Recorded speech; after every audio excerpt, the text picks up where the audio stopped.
Welcome to Learning Concepts, where we learn the concepts of electrical engineering in a simple and interesting way.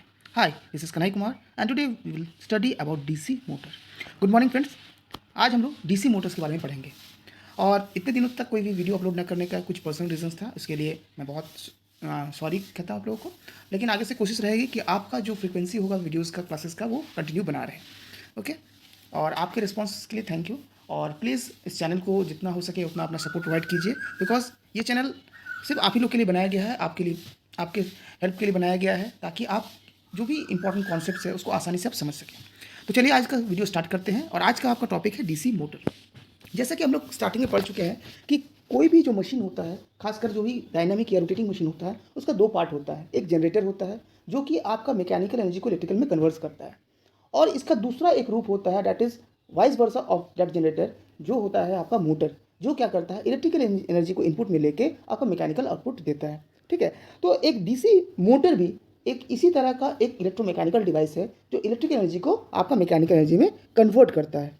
ठीक है, और since इसका नाम DC motor है, that means it will use a DC electric supply. ये हमेशा आपका DC electric supply को इस्तेमाल करेगा। अगर हम इसके प्रिंसिपल की बात करें तो इसका प्रिंसिपल भी आपका फ्राइडेज लॉ पे बेस्ड है। तो हम लोगों ने देखा था कि बेसिकली जब इलेक्ट्रोमैग्नेटिक इंडक्शन होता है तो वहाँ पर तीन चीज़ें होती हैं। एक होता है आपका मैग्नेटिक फील्ड, एक होता है आपका मैग्नेटिक फील्ड, ठीक है, एक होता है करंट, और एक होता है आपका फोर्स। ठीक है, इसको अगर हम इस तरह से लिखते हैं, it is M for magnetic field, एक होता है आपका फोर्स एंड एक होता है आपका करंट। ठीक है, तो अगर इसमें से मैग्नेटिक फील्ड जो होता है वो कॉमन होता है, वो किसी भी मशीन में आपका रहता ही है, चाहे वो मोटर हो जनरेटर हो। अब इन दो क्वांटिटी में, दैट इज फोर्स और करंट में, जिस भी क्वांटिटी को हम इनपुट में देंगे बाकी बचा हुआ क्वांटिटी आपको आउटपुट में मिलेगा। तो जैसे कि हम लोग जनरेटर में मैग्नेटिक फील्ड प्लस फोर्स दे रहे थे तो आपको क्या मिल रहा था, करंट मिल रहा था। तो अब सिंस ये मोटर है तो यहाँ पर क्या होता है, आपका इनपुट में मैग्नेटिक फील्ड प्लस करंट आता है, that means we are giving electrical supply, और आपको फोर्स या मोशन आपको आउटपुट में मिलता है। ठीक है, फोर्स या मोशन आपको आउटपुट में मिलता है। तो इसके लिए क्या करना पड़ेगा, हमें एक मैग्नेटिक फील्ड में एक करंट कैरिंग कंडक्टर को प्लेस करना पड़ेगा, तब क्या होगा, उसमें फोर्स जनरेट होगा। तो यही बेसिक प्रिंसिपल है किसी भी मोटर का कि whenever a current carrying conductor is placed in a magnetic field it experiences a force. तो जब भी किसी करंट कैरिंग कंडक्टर को मैग्नेटिक फील्ड में रखेंगे तो उसमें एक फोर्स आपका जनरेट होगा। अब ये फोर्स जनरेट कैसे होता है, लेट्स सी।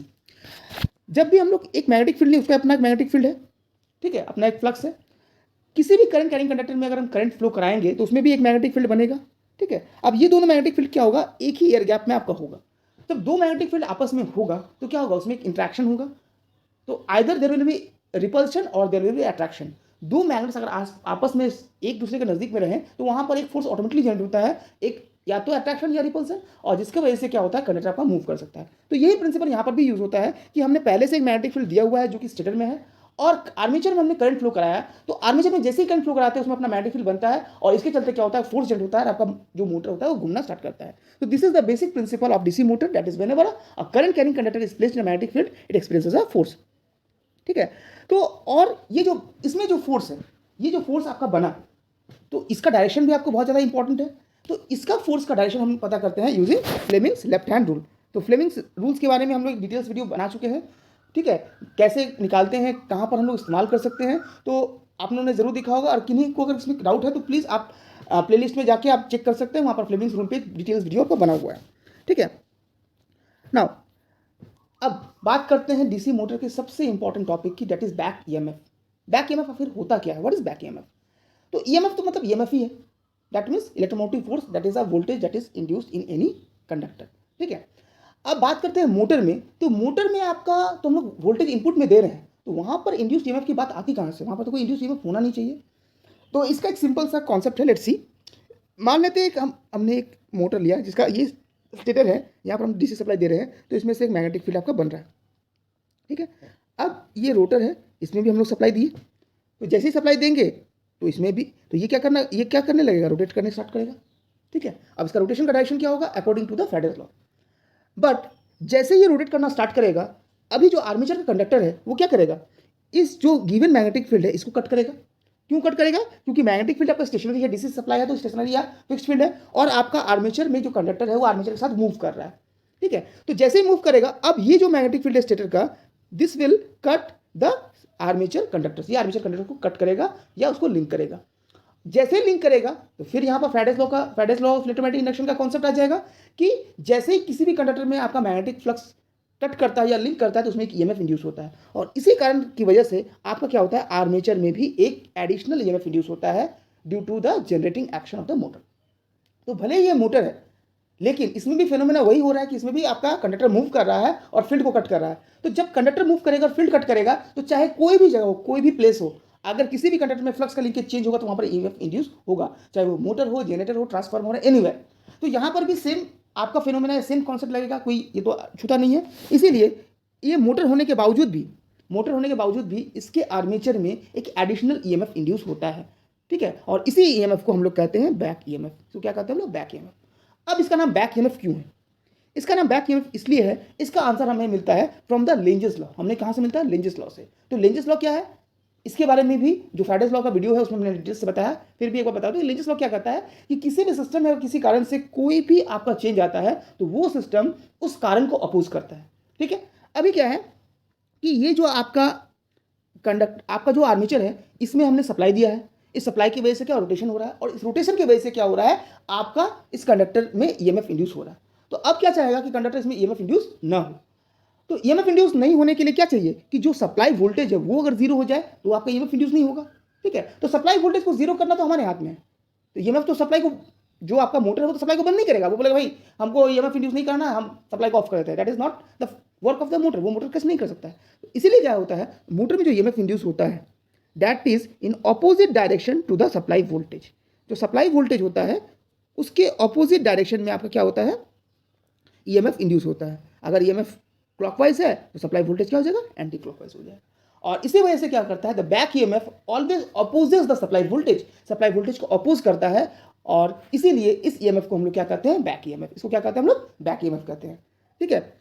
अब सिंस इस ईएमएफ का जो कॉन्सेप्ट है, इसका जो फेनोमेना है, इसका जो जनरेट होने का जो तरीका है वो सेम है जैसा जनरेटर में होता है, इसीलिए इसका भी जो इक्वेशन होता है that is same, that is E is equal to P phi ZN/60 है। सेम इक्वेशन होता है क्योंकि कॉन्सेप्ट भी सेम है, जहां पर P क्या है, नंबर ऑफ पोल्स है, फाई क्या है, फ्लक्स पर पोल है, Z नंबर ऑफ कंडक्टर्स है, N speed of the motor in RPM है, और A क्या है, नंबर ऑफ पैरेलल पाथ्स है, ठीक है। तो यहां पर भी जो ईएमएफ का जो इक्वेशन होगा वो सेम होगा, आपका चाहे मोटर हो, जनरेटर हो।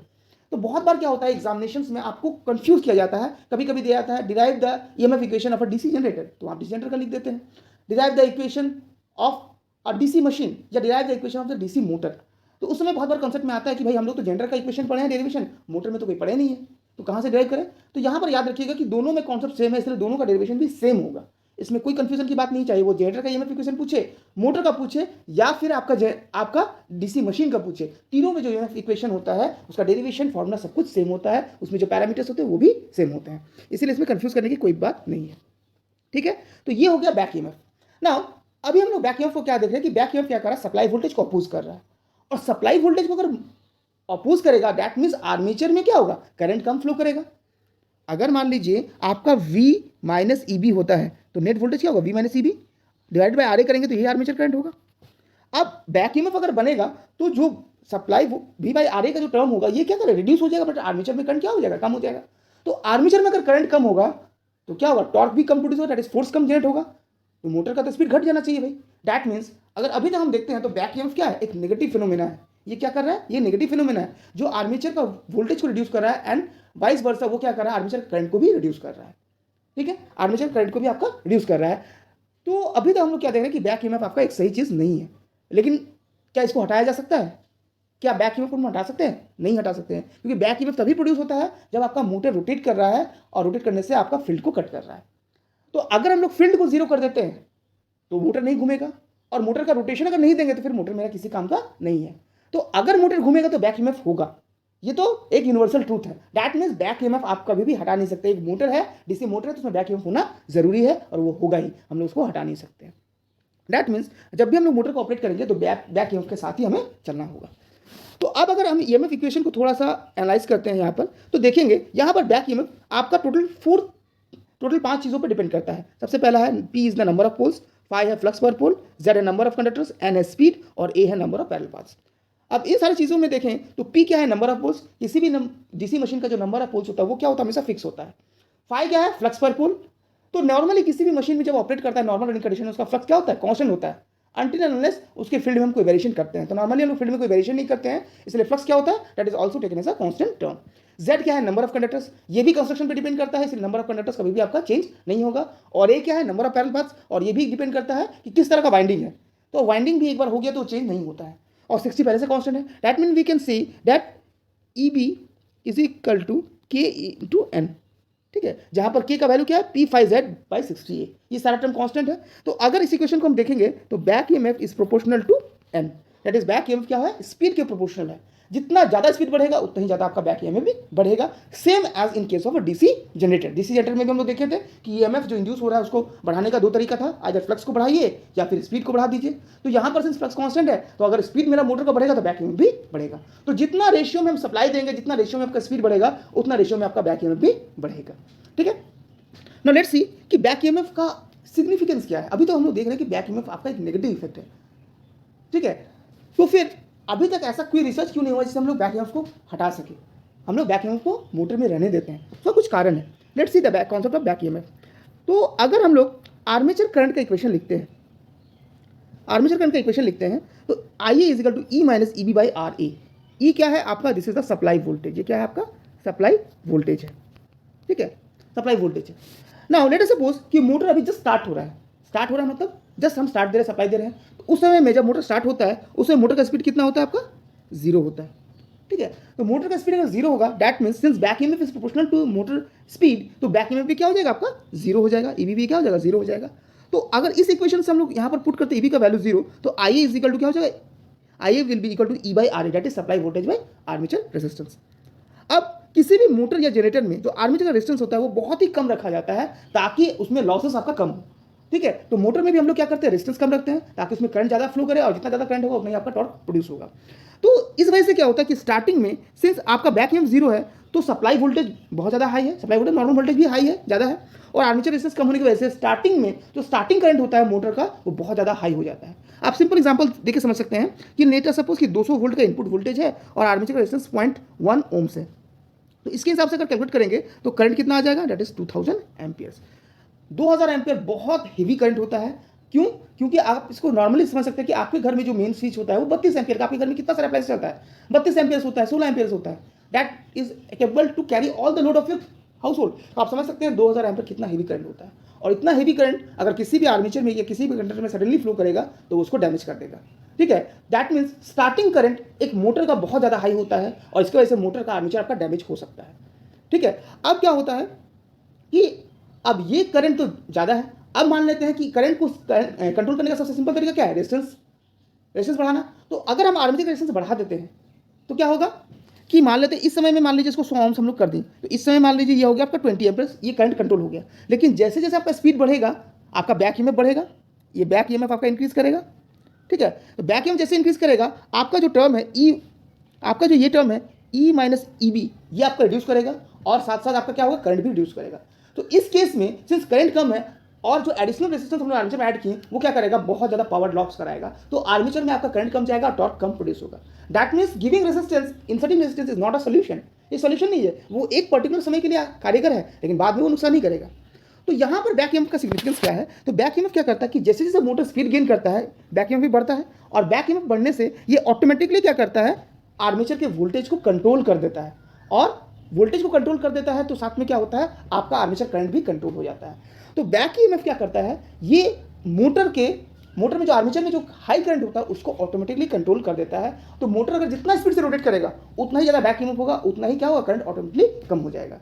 अब बात करते हैं कि अगर करंट कम हो जाए तो टॉर्क कम होना चाहिए, मोटर का स्पीड घटना चाहिए। तो इस समय क्या होता है कि एक बार मोटर स्टार्ट हो जाता है तो ड्यू टू इट्स मास, उसके मास के चलते एक मोमेंटम क्रिएट होता है।